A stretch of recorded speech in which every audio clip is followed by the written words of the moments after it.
Eu lembro, né, e essa foi uma discussão no IFRS, que foi sobre a discussão sobre depreciação. Porque no Brasil nós sempre seguimos a Receita Federal, né? Antes de IFRS, mas a maioria das empresas seguiam a Receita Federal e, num determinado momento, o bem ficava zero na contabilidade. Só que continuava produzindo. E aí eu lembro de uma fala do professor Delfim Neto, que ele dizia o seguinte: riqueza sem custo é efeito sem causa, né? E efeito sem causa é milagre. E a contabilidade não pode viver de milagre. Por isso que não pode ter um bem a custo zero. Um outro ponto que a gente vê reflexo disso é o IFRS 16, mas não vou entrar tanto em detalhe aqui. Mas o fato é que a contabilidade, quando ela vai demonstrar a formação da riqueza da pessoa jurídica, tem que mostrar os seus custos. E aí o que me lembrou também, Ana Lu, sua apresentação, é que tem um bar aqui perto de casa, bastante simpático, mas que sempre me incomodou, porque ele avançava com as mesas para a calçada e começou a avançar com as mesas para a rua, né? E sempre que eu passava ali, eu até comentava com a minha esposa, eu falava, mas olha, eu não consigo andar pela calçada e agora não consigo andar pela rua. Por que eu estou falando isso?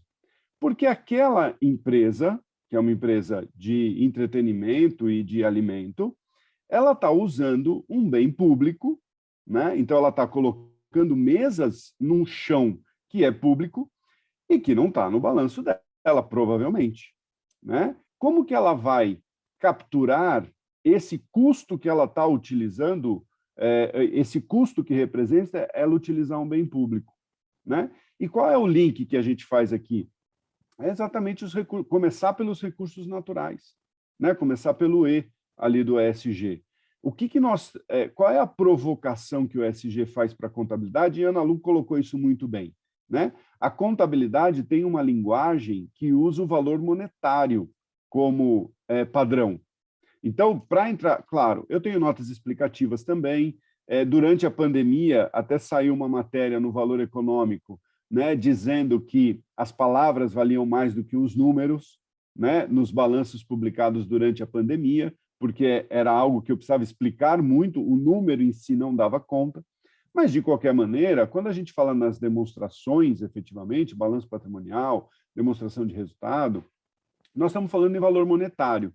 Então, a questão aqui é como trazer questões ambientais, questões sociais e de governança para um valor monetário e colocar dentro da contabilidade, porque isso é custo, né? Quando nós começarmos a medir quanto custa efetivamente, né? Embora isso já seja relativamente possível de se fazer, mas quando a gente conseguir dizer, olha, quanto custa, né, a emissão, a unidade de emissão de gás carbônico, e eu tenho, pelos meus lados, X unidades emitidas, isso é um custo que eu tenho que pôr na minha conta, né? E que até hoje não era colocado, e que deveria já estar sendo. E aí, da mesma forma que a Ana Lu fez, sem querer reescrever a história, sem querer queimar estátua aqui. Não é isso, né? Mas o paradigma está mudando, e a gente precisa atentar para isso.